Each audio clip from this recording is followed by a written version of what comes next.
महावीराय नमः। जय आत्मा, जय आनंद, जय देवेंद्र, जय शिव। उपाध्याय भगवान श्री जितेंद्र गुरुवे नमः।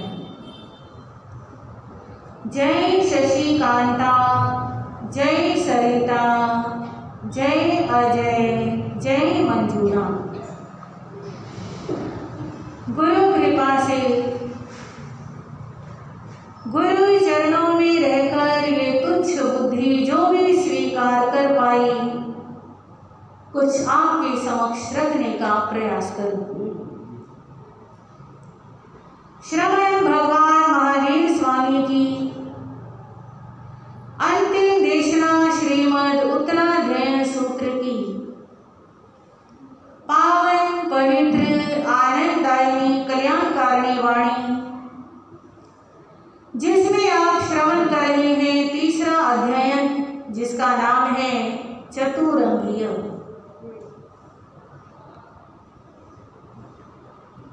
चार परम दुर्लभ अंग जिन्हें प्राप्त करना इस आत्मा के लिए अति कठिन है। वे चार अंग हैं: मनुष्य जीवन, धर्म श्रवण, धर्म श्रद्धा और धर्म का आचरण। दूसरे अंग की चर्चा चल रही है। कौन सा है दूसरा अंग? धर्म श्रवण।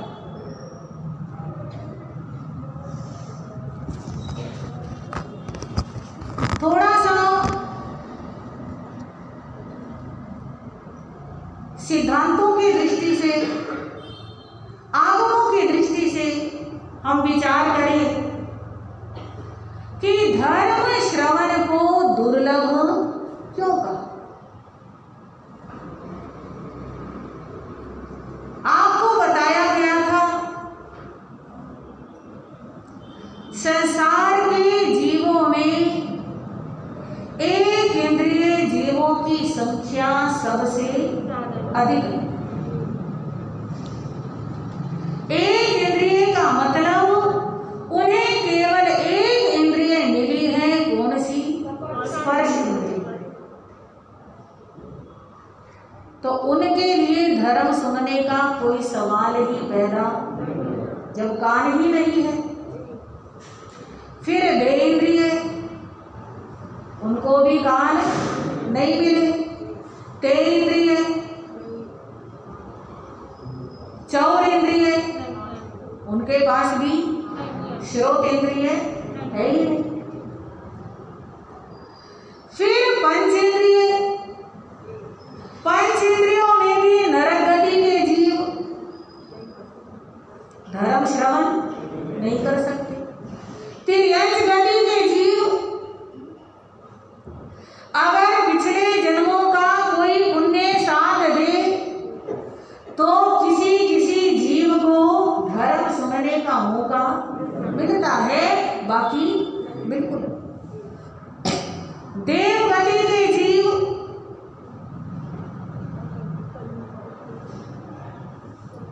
बहुत अधिक सुखों में मस्त रहते हैं, और जितने सुखों में मस्त रहते हैं उतना ही धर्म की तरफ ध्यान कम रहता है या जाता ही नहीं। तो देव गति के जीवों के लिए भी दुर्लभ है। बची मनुष्य गति। मनुष्य गति में 30 अकर्म भूमि के मनुष्य, 56 अंतर्द्वीपों के मनुष्य धर्म श्रवण नहीं कर सकते, क्योंकि वहां साधु साध्वी होते ही नहीं। बची 15 कर्म भूमियां।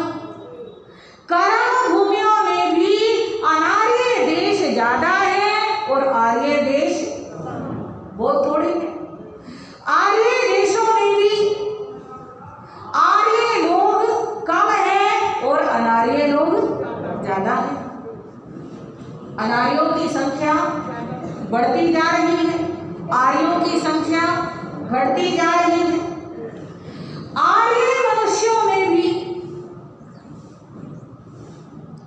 सबको साधु साध्वी का योग नहीं मिलता। जिनको साधु साध्वी का योग मिलता है,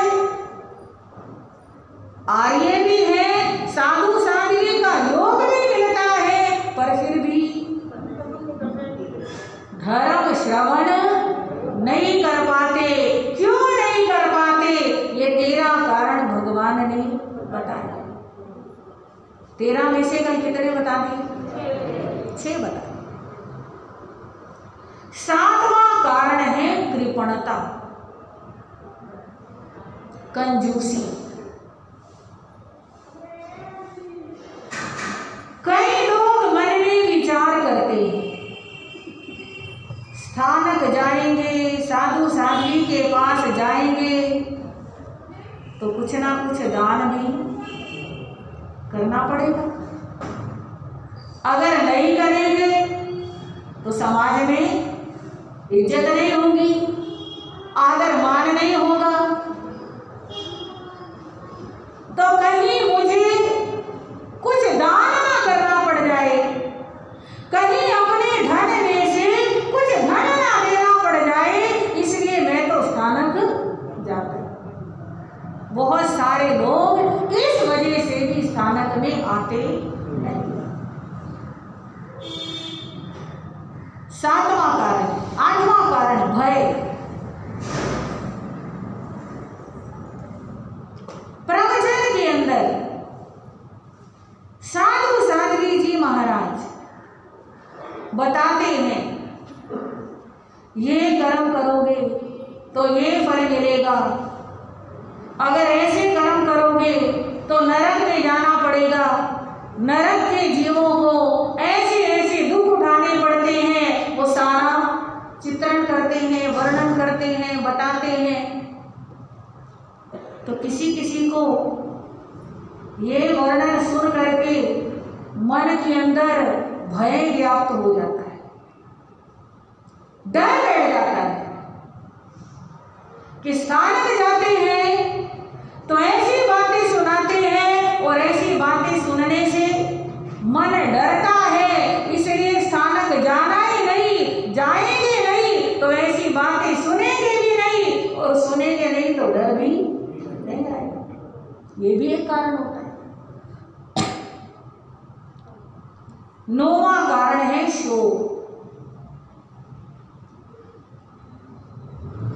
परिवार में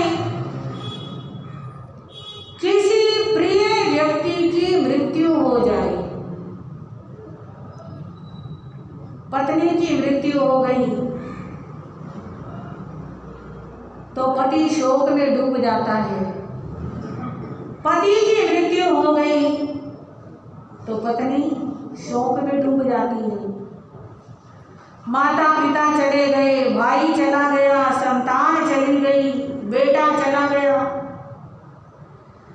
तो इतना शोक मन में छा जाता है कि कई बार सालों साल भी बीत जाते हैं तो भी मन में बात बिठा लेते कि जब से ऐसा हुआ तब से मैं तो कहीं बाहर निकलता ही नहीं, स्थानक में कभी आता ही नहीं। इतने शोक में डूब जाते हैं, वो धर्म श्रवण से क्या हो जाते हैं? वंचित।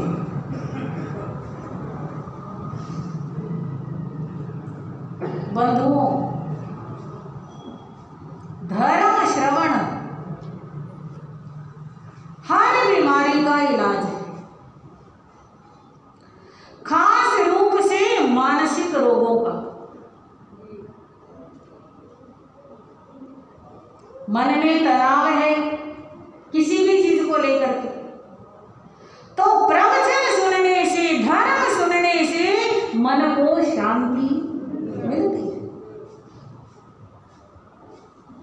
और अगर किसी के मोहवश या शोक के कारण स्थानक में नहीं आ रहे, धर्म श्रवण नहीं कर रहे, तो धर्म श्रवण श्रवण करने से वो शोक भी जल्दी समाप्त हो जाए।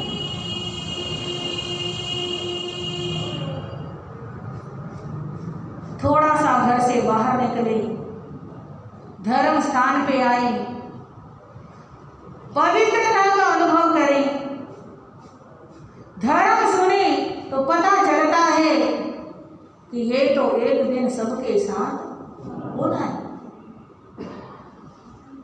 जो लोग धर्म सुनते रहते हैं कई बार इतना रंग जाते हैं धर्म के रंग में कि कोई प्रिय से प्रिय व्यक्ति चला भी जाए तो उनका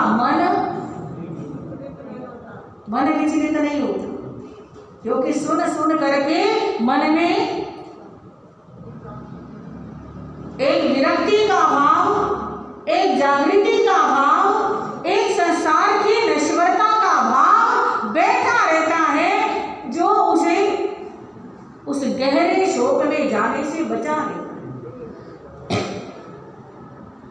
कहते हैं एक बार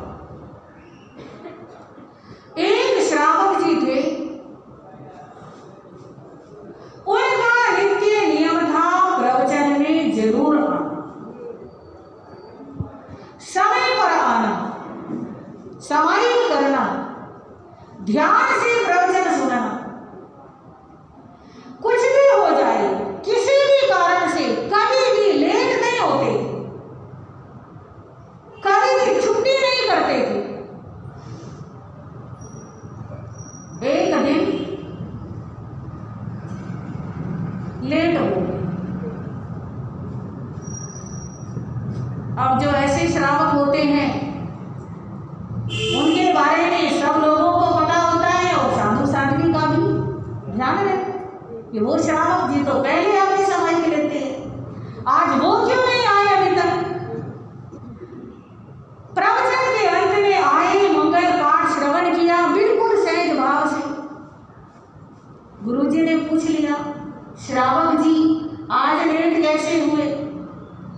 तो श्रावक जी तो अभी कुछ बोलते उससे पहले उनके पास में खड़े हुए श्रावक कहने लगे कि महाराज आज इनकी बहुत बड़ी मजबूरी हो गई।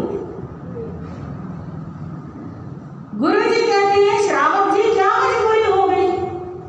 आप तो किसी भी मजबूरी में नहीं छोड़ते, बीमार होते हो तो भी प्रवचन में जरूर आते हो।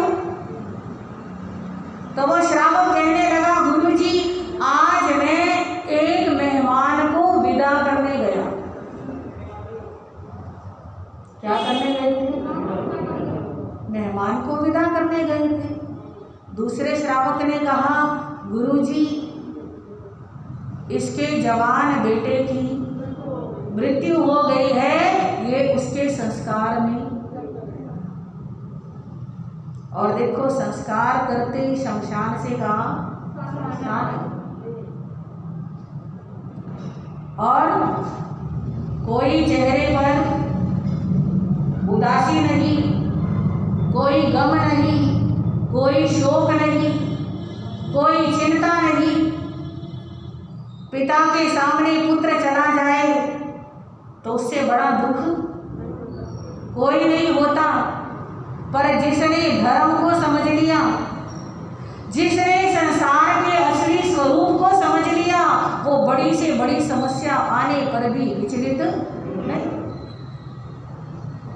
गुरु जी भी हैरान हो गए और सबको बड़ा आश्चर्य हुआ कि बेटे की मृत्यु संस्कार करके आ रहे हैं और कहां पहुंच गए? प्रवचन में। तो ऐसे ऐसे भी श्रावक होते हैं। धर्म श्रवण में बड़ी ताकत होती है। इस संसार के अंदर जितने भी धर्म गुरु हुए हैं, हो रहे हैं, होंगे, जितने भी धर्म संप्रदाय हैं, चाहे जैन हो और चाहे जैनेतर हो, धर्म श्रवण को हर गुरु ने, हर धर्म ने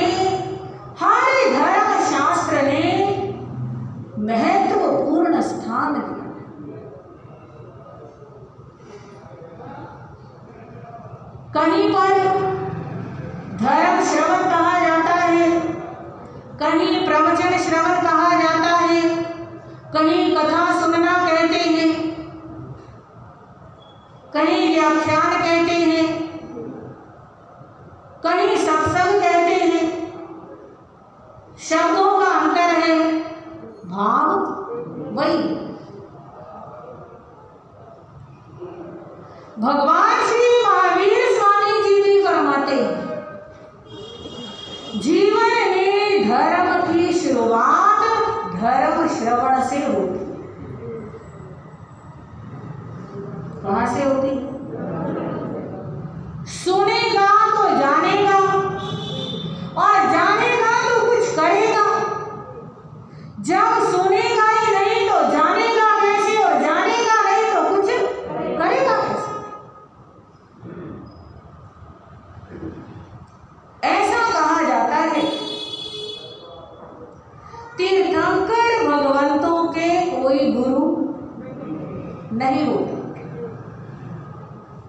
भगवान महावीर स्वामी के कोई गुरु नहीं, उन्हें स्वयं ही अंदर से 3 ज्ञान थे, और 3 ज्ञान के द्वारा वे जानते थे कि मेरा हित किसमें है, अहित किसमें है, मुझे क्या करना चाहिए, क्या नहीं करना चाहिए, क्या करना है, सारा ज्ञान उन्हें था। उनको किसी साधु साध्वी ने, किसी गुरु ने कोई उपदेश नहीं दिया। परंतु अगर भगवान महावीर की आत्मा ने जब से धर्म के क्षेत्र में प्रवेश किया, तब से हम देखना शुरू करें। हाँ जी, भगवान महावीर के पिछले जन्मों की तरफ दृष्टि डालें तो उनकी आत्मा में धर्म का बीज बोने वाले कौन थे? गुरु ही थे। 27 जन्म पहले नए साल का भव, भगवान महावीर की आत्मा नए साल के भव में थी।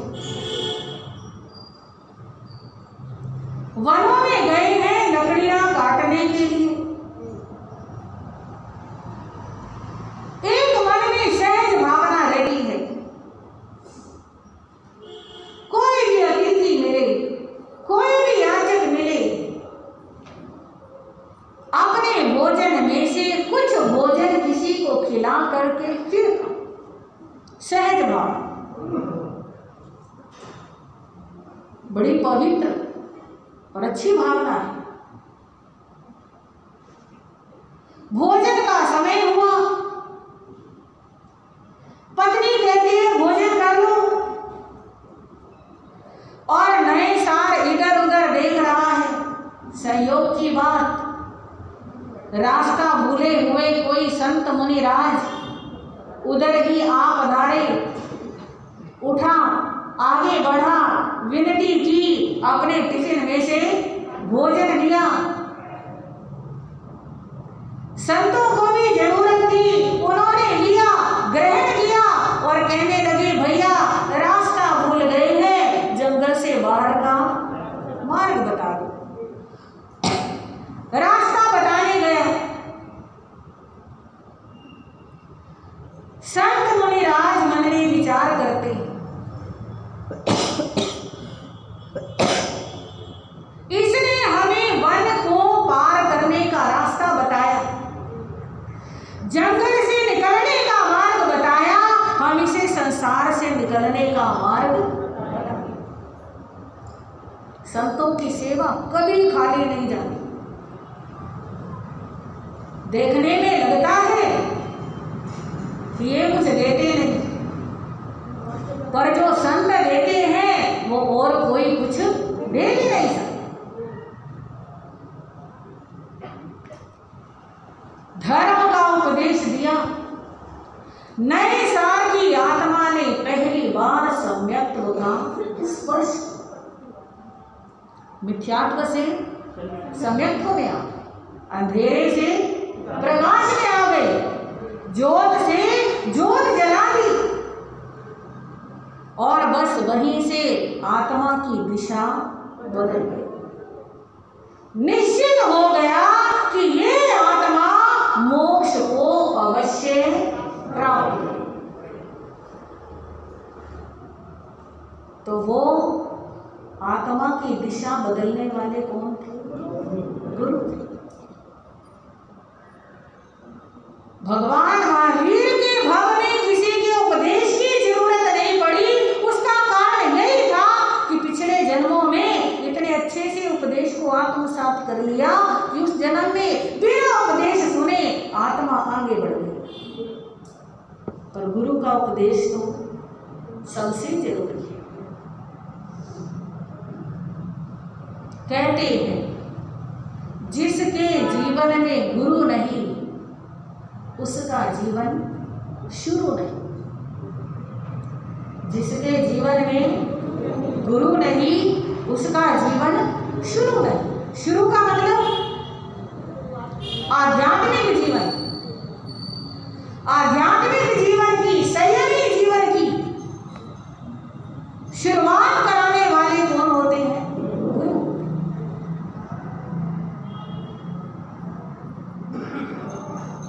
हम ऐसा भाव बनाए कि कुछ भी हो प्रवचन श्रवण करना ही। किसी भी कारण से, बहुत सारे कारण है, ये 13 तो यहाँ तो बस 13 ही गिनाए हैं, वैसे और बहुत कारण है। तो कहा गया है सुन सुन अंधे पावे राह। सुन सुन करके तो नेत्रहीन को भी रास्ता मिल जाता है। क्या हमें रास्ता नहीं मिलेगा? हमें भी मिलेगा। तो कितने कारण बता दिए? 9। 10वां कारण है अज्ञान। धर्म श्रवण में हमारा अपना अज्ञान ही बाधक बनता है। इतना ज्ञान ही नहीं है कि धर्म श्रवण हमारे लिए कितना जरूरी है, या मिथ्यात्व में इतने फंसे हुए हैं कि धर्म सुनना चाहते ही नहीं। हम इनके पास जाएंगे, जो हम मानते हैं हमारी उस मान्यता को ये गुरु छुड़वा देंगे, इसलिए इनके पास हमें जाना ही नहीं है। जो हमने करना है वही करना है, जो हमें करना है वो ये करने नहीं देंगे और हमने वही करना है, इसलिए जाने की जरूरत ही नहीं। अज्ञान। 11वां कारण है व्याक्षेप, अर्थात दिमाग में हर समय यही बात रहती है, अब ये करना है, अब वो करना है, उसके बाद वो भी काम है, उसके बाद वो भी काम है, अब वहाँ जाना है, वहाँ ये करना है। इन्हें उधेड़ बुन के अंदर, इसी काम के अंदर सारा दिन कैसे निकल जाता है पता ही नहीं चलता। व्याक्षेप लिखवा दूंगी मैं आपको, व्याक्षेप ये शब्द है। 12वां कारण है कुतूहल। टीवी के ऊपर सीरियल देखना शुरू कर रखा है। आगे क्या होगा, फिर क्या होगा, ये वाला टाइम तो मुझे टीवी देखना ही है। हाँ जी, मनोरंजन, इन चीजों में उलझे रहते हैं। नाटक देखने में, सीरियल देखने में, गेम खेलने में, और इसमें सारी चीजें आ गई, आपस में गपशप हो गई। कहीं यहाँ तो शायद कम है, कई जगह तो ऐसी होती है कि किटियां डाल लेते हैं, क्लब ज्वाइन कर लेते हैं कि हमें किटियों से फुर्सत नहीं है, क्लबों से फुर्सत नहीं है। साला आए तो कब आए, इतने बजे क्लब जाना है तो उससे पहले पहले घर के काम करने हैं, और वो काम जल्दी से निपटा के मुझे आज वहाँ की किटी है, आज वहाँ की किटी है, इन चीज़ों में उलझे रहते हैं। तो ये सारा कुतूहल यानी मनोरथ। और 13वां कारण है क्रीड़ा प्रियता, यानी खेलों में रुचि। जिन दिनों में मैच आता है उन दिनों में बस मैच के अलावा और कुछ सोचना ही नहीं है। खाना भी कोई मुंह में डाल दे तो खा लेंगे और नहीं तो खाना भी नहीं खाएंगे, इतने दीवाने हो जाते हैं। कई लोग सुबह सुबह उठ करके हमें तो सैर करने जाना है, मैं तो क्रिकेट खेलने जाता हूँ, हाँ जी, इस तरह के खेलों में लग जाते हैं तो प्रवचन सुनने का समय ही नहीं मिलता। तो ये 13 कारण आचार्यों ने बताए हैं, ये हमारे धर्म श्रवण में क्या डालते हैं, बाधा। और भी अनेक कारण हैं। हम स्वयं अपने अंदर झांकें कि कौन कौन से कारण हैं, उन कारणों को दूर करें और धर्म श्रवण की हम रुचि बनाएं। कितने पुण्यों से हमें कान मिले हैं, हाँ जी बंधुओं। कई ऐसे लोग होते हैं जिनकी सुनने की शक्ति खत्म हो जाती है। कई पैदा ही ऐसे होते हैं मूक और बधिर, यानी गूंगे और बहरे। जरा उनसे पूछ के देखो कानों की कितनी वैल्यू है। किसी का बच्चा ऐसा पैदा हो जाए तो माँ बाप से पूछ के देखो, कहीं मर्जी पता चल जाए वहां इलाज होता है, कितना ही पैसा खर्चना पड़ जाए, किसी तरह हमारे बच्चे को सुनना शुरू हो जाए। सुनेगा तो बोलेगा भी, जब सुनता ही नहीं तो बोलता भी नहीं, हाँ जी। बोलने का कनेक्शन सुनने से, सुन के तो शब्द याद होते हैं और वो फिर बोलना शुरू करते हैं। तो जिसको सुनाई नहीं देता है वो कितना परेशान होता है, कितना दुखी होता है। और हमको ये सुनने की शक्ति मिली हुई है, हमें इसकी वैल्यू, हाँ जी वैल्यू समझो। कितने पुण्य खर्च किए हैं हमने, जो ये कान मिले हैं, सही दिमाग मिला है। किसी किसी की इंद्रियां तो ठीक होती है, दिमाग ठीक नहीं होता, तो वो भी सुन नहीं पाते, लाभ नहीं ले पाते, क्योंकि सुना हुआ समझ ही नहीं आता। समझ नहीं आता तो फिर धर्म क्रिया कैसे करेंगे। तो हम बड़े भाग्यशाली, कहते हैं संतों के दर्शन दुर्लभ महान है, संतों के दर्शन दुर्लभ महान है।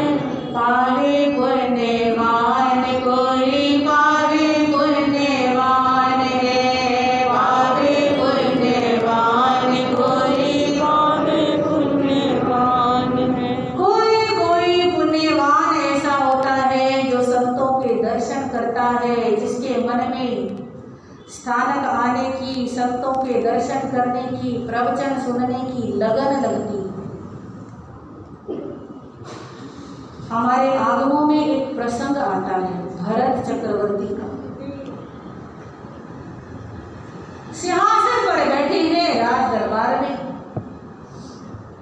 एक सेवक आया, आ करके कहने लगा, बधाई हो महाराज, आपको बधाई हो, आपकी आयुधशाला में चक्र रत्न उत्पन्न हुआ है। चक्र रत्न उत्पन्न होने का मतलब आप क्या बनेंगे, चक्रवर्ती सम्राट बनेंगे। ये चक्र रत्न उत्पन्न होना आपके लिए बड़े सौभाग्य की बात है, आपके लिए बड़ा शुभ है चक्र रत्न प्रकट होना। इसलिए प्रभु आप आइए पूजा कीजिए। अभी वो अपनी बात कह ही रहा था, इतनी देर में दूसरा सेवक आ गया, कहने लगा राजन, आपकी महारानी ने पुत्र रत्न को जन्म दिया। सामान्य व्यक्ति के घर में भी पुत्र पैदा होता है तो कितनी खुशी मनाई जाती, और राजा की रानी पुत्र को जन्म दी फिर तो पूरा नगर उत्सव मनाता है। राजा की खुशी का तो कहना ही है। अभी वो अपनी बात पूरी करता, इतनी देर में नगर के बाहर के उद्यान का उद्यान पालक आता है, आकर के कहने लगा राजन, आपको बहुत बहुत बधाई हो, नगर के बाहर उद्यान के अंदर भगवान श्री ऋषभ देव जी पधारे। उन्हें केवल ज्ञान प्राप्त हुआ है और आज वो क्या देंगे, देशना देंगे, उपदेश देंगे। तीर्थंकर भगवान केवल ज्ञान से पहले कभी उपदेश नहीं देते, आज वो पहला उपदेश देंगे। अब भरत चक्रवर्ती बन गया, बनने की टिकट तो आई गई, वो सम्राट, वो राजा मन में विचार करता है, 3 खुशियों में से पहले कौन सी खुशी मनाऊं? 3 स्थानों पर जाना जरूरी है, 3 में से पहले कौन से स्थान पर जाऊं?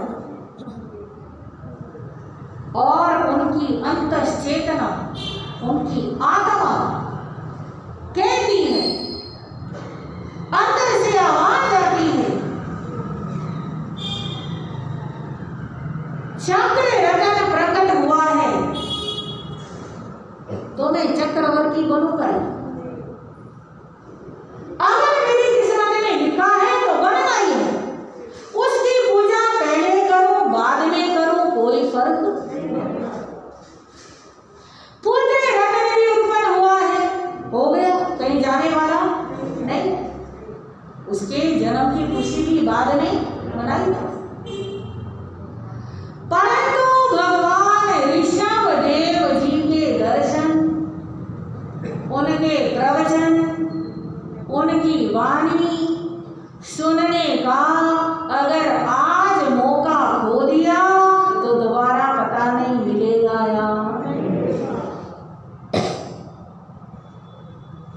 जो वाणी भगवान आज सुनाएंगे वो दोबारा पता नहीं सुनाएंगे या अगर सुनाएंगे भी तो मैं उसे सुनने के लिए उपस्थित रहूंगा या नहीं रहूंगा। इसलिए मेरा कर्तव्य है, वे संसार के दोनों काम, वे दोनों ही संसार में डुबोने वाले हैं। हाँ जी, संसार से तारने वाले नहीं है, मोह माया में फंसाने वाले हैं। मोह माया में फंसाने वाले वे सारे काम बाद में, और मोह माया से निकालने वाला प्रभु का प्रवचन सबसे, और आदेश देता है धर्म रथ तैयार हो, मुझे भगवान के दर्शन करने। और भरत चक्रवर्ती भगवान की सेवा में पहुंचे। हमारे महापुरुष जो बोल करके कहते हैं उससे पहले वो करके दिखाते हैं। हमारे महापुरुषों ने अपने जीवन के द्वारा, अपने कार्यों के द्वारा हमें धर्म श्रवण का महत्व समझाया है। हम उनके पद चिन्हों पर चले, हम उनसे शिक्षा ग्रहण करें, हम अपने मन में भाव बनाएं। बाकी सब काम आगे पीछे हो सकते हैं कि नहीं हो सकते, पर धर्म श्रवण यही एक घंटा है। हाँ जी, धर्म सुनने का यही समय है। इस समय का लाभ उठा लिया तो बाकी सारा समय सफल है, और इस समय को अगर संसार के कामों में गवा दिया तो सारा समय असफल है। तो एक घंटा हम सफल बना लें। जिन वाणी सुनने की अपने मन में लगन लगाए और सच्चे भावों से सुनेंगे तो सुनते सुनते सुनते सुनते पता नहीं कौन सा बोल अंदर जाके आत्मा को छू जाए, कौन सा बोल हमारे जीवन के अंदर एकदम परिवर्तन ला दे, कुछ नहीं पता लगता। तो कोई भी बोल हमारे से छूटे नहीं, समय पर आकर के पूरा प्रवचन सुने। क्या मालूम कौन सी निगाह हमारे लिए कल्याणकारी हो जाए, हमारे लिए आशीर्वाद बन जाए, वरदान बन जाए, क्योंकि संतों की निगाहों में अजब तासीर होती। क्या मालूम कब कौन सी कृपा बरस जाए। तो हम भाव बनाए कि जिस चीज को भगवान ने दुर्लभ बताया वो चीज हमें मिली। जिस चीज को सारे तीर्थंकरों ने दुर्लभ बताया वो चीज हमें मिली है, तो उस चीज का हम क्या करें, सब उपयोग करें। तो आते रहें, सुनते रहें। आज का समय